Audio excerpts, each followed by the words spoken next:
श्लोका 28। कौन बोलेगा? सुधा भाभी श्लोका बोलेंगे। हाँ जी।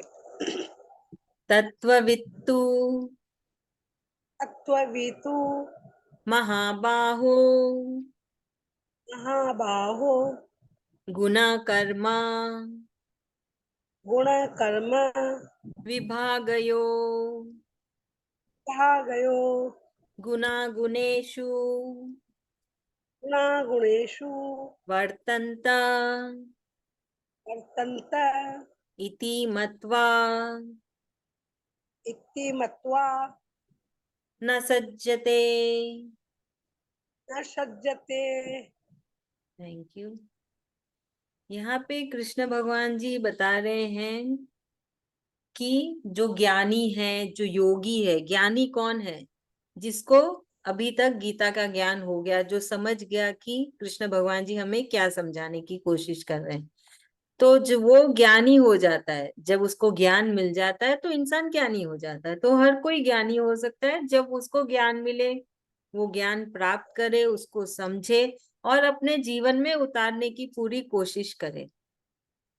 तो कृष्ण भगवान जी कहते हैं कि फिर वो ज्ञानी, उसको पता है कि वो जो कर रहा है वो किस वजह से हो रहा है। एक तो गुनाह के वजह से, फिर प्रकृति के वजह से, और कृष्ण भगवान जी की इच्छा के वजह से। तो हम जो कार्य करते हैं वो सब इस वजह से होते हैं। जैसे अभी हम गीता क्लास अटेंड कर रहे हैं तो वो कृष्ण भगवान जी की इच्छा है ना, हमारे गुण के वजह से है, और हमारी जो प्रकृति है, जो हमारे आजू बाजू की जो हवा पानी है उसके वजह से, उन सब की इच्छाओं के वजह से हम गीता कर पा रहे हैं। तो ज्ञानी ये चीज को समझता है। वो ये नहीं कहता कि मैं कर रहा हूं, मैं गीता पढ़ रहा हूं, मैंने गीता सीख ली, मैं गीता समझ ली, ऐसा नहीं कहेगा। ज्ञानी कभी भी सही ज्ञानी, जिसको सही ज्ञान का प्राप्त हुआ है, जिसने सही ज्ञान को लिया है और समझा है, वो हमेशा यही बोलेगा कि कृष्ण कृपा है कि मैं गीता पढ़ पा रही हूँ। उनकी कृपा से ही गीता पढ़ पा रही हूँ, समझ पा रही हूँ, उसमें मैं कभी नहीं रहेगा। सही ज्ञानी के अंदर मैं खत्म हो जाएगा। मैं तो सब में आ जाता है ना, हम मनुष्य है, हमें अपने आप ही आ जाता है, सिखाने की जरूरत ही नहीं है। पर जब आपको सही ज्ञान मिलता है तब आपके अंदर से वो मैं खत्म हो जाता है, घमंड खत्म हो जाता है ना। आपके अंदर क्या आती है? क्षमता आती है, आप में कृष्ण भक्ति आती है। जब कृष्ण भक्ति आ जाती है, सही भक्ति, तब आप एकदम से अपने आप को एक अलग इंसान पाओगे।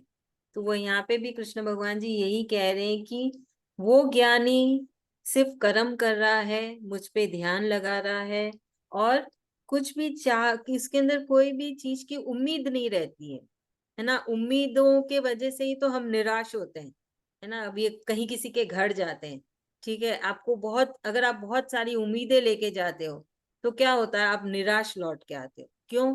क्योंकि आपकी जो उम्मीदें हैं सामने वाले को पता नहीं, वो अपने हिसाब से जो करना है कर दिया। पर आपने इतनी सारी उम्मीदें बांध ली और सामने वाले ने किया इतना सा, तो आप निराश लौट आए। और वही आप उस इंसान के घर बिना किसी उम्मीद के जा रहे हो तो आप बड़े खुश मन से आओगे, क्योंकि आपने कोई उम्मीद ही नहीं बांधी, जो मिला उसमें खुश है। तो ये चीज हमेशा याद रखिएगा कि उम्मीद भी अपने जीवन से निकाल दो। ना रिश्तों में उम्मीद रखो, ना किसी से मिलते हो तो उम्मीद रखो, ना कहीं जाते हो तो उम्मीद रखो। तो वो जब हम, है ना, उम्मीदें रख को निकाल देते हैं हमारे जीवन से, तो आप देखोगे कि आप बहुत खुश हो। ये उम्मीद ही होती है सारे, है ना, फसाद की जड़। रिश्तों में भी खरार वही लाती है। जब आप दुखी होते हो तो उसी वजह से दुखी होते हो, क्योंकि आपने बहुत कुछ उम्मीद किया था, हुआ कुछ नहीं और आप दुखी हो गए। तो यहाँ पे अगर हम देखें तो ये श्लोका फिर से एक रिविजन जैसा है कि कृष्ण भगवान जी हमसे क्या चाहते हैं, कि हमारी इंद्रियां काबू में रहे, है ना। हमें कृष्ण भगवान जी को हमेशा याद रखना है। हमारा दिमाग क्या, कहाँ होना चाहिए? हमारा दिमाग सिर्फ कृष्ण कृष्ण और चैंटिंग करना चाहिए। ये शरीर जो एक मशीन है, उसको मशीन की तरह सिर्फ इस्तेमाल करें, बदले में कुछ भी ना पाने की चाह नहीं रखें, कोई भी उम्मीद नहीं रखें, है ना। अपने चाह और अपने गुस्से को काबू में रखें। तो हमारे अंदर जो अर्जे पुर्जे वो क्या है, वो एक एजेंट की तरह है। जैसे अभी हम जाते हैं एक ना फूल देखते हैं, तो वो अंदर जो रहता है अर्जा पुर्जा जो है हमारी इंद्रियां, वो क्या बोलती है कि ये फूल है, बहुत सुंदर है, बहुत प्यारा लग रहा है, इसको ले लो। तो वो दिमाग को सिग्नल भेजता है, इंद्रियां दिमाग को सिग्नल भेजती है कि फूल सुंदर है, उसको तोड़ लो। फिर वो हाथ को सिग्नल भेजता है कि तोड़ लो, वो तोड़ लेता है। बस उनका है ना कनेक्शन बहुत फास्ट है, बहुत चुटकियों में वो सारी चीजें होती रहती हैं। तो हमें उसको कंट्रोल में लाना है ना। बेवजह हमें फूलों को नहीं तोड़ना है, हमें समझाना है अपनी इंद्रियों को, वो फूल उस है ना पेड़ में अच्छा लग रहा है, वहीं पे रहने दो, सुंदर है, अच्छा है, और भी लोग देखेंगे वो भी सोचेंगे सुंदर है, हमें जरूरत नहीं है, हम नहीं तोड़ेंगे। तो वैसे हमें समझदारी से काम लेना है, क्योंकि हमें ज्ञान मिल रहा है, और जब हमें ज्ञान मिल रहा है हमें उसका सदुपयोग करना चाहिए, समझना चाहिए हर चीजों को, कि क्यों कृष्ण भगवान जी हमें चुने हैं, क्यों वो हमें ज्ञान दे रहे हैं। इतनी बड़ी दुनिया है, करोड़ों में लोग हैं, तो सिर्फ क्यों ये 5 जन को ही चुन के ज्ञान दे रहे हैं भगवान जी, कोई वजह है ना। तो हमें भी पूरा कोशिश करना चाहिए कि हम उनके बताए राह में चलें, और हमारे अंदर से मैं को हटा दें, है ना। तो हमें सब यही बता रहे हैं कृष्ण भगवान जी की प्रकृति, गुण और उनकी कृपा से ये शरीर कर्म कर रहा है जो भी कर रहा है। और भूल बड़ा ये कृष्ण भगवान जी बता रहे हैं, और वो हमें फिर से याद दिला रहे हैं कि क्या क्या करना है हमें, है ना ये सब। तो ऐसे हम देखेंगे बीच बीच में कृष्ण भगवान जी एक श्लोका डाल देते हैं जिसमें पूरी रिविजन होती है, क्योंकि मनुष्य तो उनकी ही रचना है, उनको पता है मनुष्य का दिल दिमाग कैसा होता है, भूल जाता है, वो बहुत जल्दी भूलता है। तो याद दिलाना पड़ता है बार बार कि हाँ ये सब चीजें हैं भाई, याद रखना, तुम भूल मत जाना, है ना। जैसे हम बच्चों को भी बार बार याद दिलाते हैं ना कि ऐसे करना है, खाना है, सही तरह से रहना है, सही संगत में रहना है। हम भी तो अगर सोचे तो हम भी तो हमारे बच्चों को थोड़े थोड़े दिनों में याद दिलाते रहते हैं, कहीं भूल तो नहीं गया तू। वैसे ही कृष्ण भगवान जी के हम बच्चे हैं, कृष्ण भगवान जी हमको याद दिला रहे हैं कि मुझे याद करते रहो, मुझे है ना हमेशा अपने हर काम में याद रखो, मेरी श्लोका की चैंटिंग करते रहो। तो हमें कृष्ण भगवान जी को याद करना है और चैंटिंग, ये दोनों क्यों करना है। चैंटिंग क्यों करना है, क्योंकि हमारे आजू बाजू है ना बहुत ज्यादा नेगेटिविटी है, दरिद्रता है, तो वो सब कैसे हटेगी। कुछ तो करना पड़ेगा ना उनको हटाने के लिए, हम तो जा जा के सबको हटा नहीं सकते हैं, क्योंकि हवा में भी कलयुग में तो है कि हवा में ही दरिद्रता होती है। तो इसलिए हम चैंटिंग करते हैं, जो गीता के श्लोका से महामंत्रास कहा जाता है, वो हर एक उसका शब्द, उसमें इतनी पॉजिटिविटी है कि आप जब उच्चारण करते हो, उसकी चैंटिंग करते हो बार बार, तो आप अपने मुंह से ही पॉजिटिविटी निकालते हो, और वो नेगेटिविटी डर के दूर जाती रहती है। तो ये बहुत प्रभावित है, ये है ना, इसका बहुत मान्यता भी है। अगर आप कोई बहुत बड़े संत महर्षि से भी मिलो तो उनसे भी पूछना, तो वो यही कहेंगे कि अगर किधर आधी घंटा गीता की चैंटिंग हो जाए, वो जगह मंदिर से भी शुद्ध हो जाती है। तो इसलिए मैं कहती हूँ ज्यादा से ज्यादा चैंटिंग करो, न दरिद्रता जाती है, हमारे घर में पॉजिटिविटी आती है, बहुत अच्छा प्रभाव होता है हर तरह से। हमको नहीं पता हमारी तरफ क्या आ रहा है, तो हमारे लिए सुरक्षा चक्र बनता है।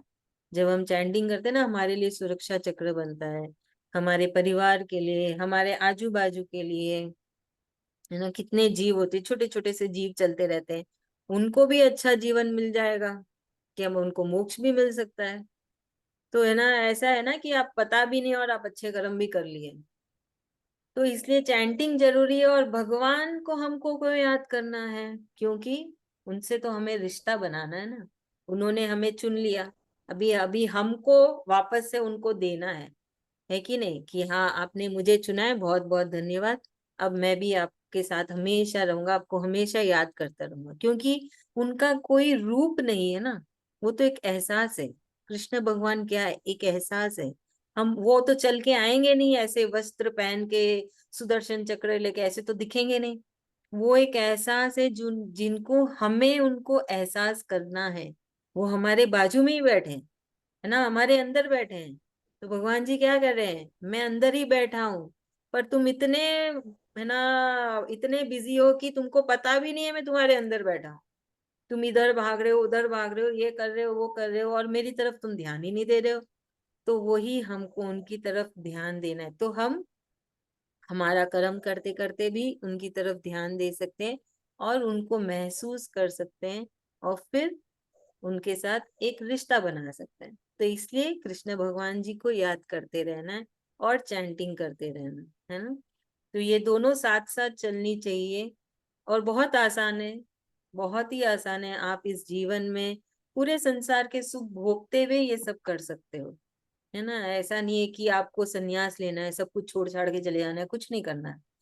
जैसे आपका जीवन चल रहा है वैसे ही चलता रहेगा। बस अभी क्या होगा, आप बार बार कृष्ण भगवान जी को याद करेंगे, बस वो कुछ कुछ क्षण आप भगवान जी को याद कर रहे हो और श्लोका की चैंटिंग कर रहे हो, कोई गाना नहीं गुनगुना के श्लोका चैंटिंग कर लिए, है ना।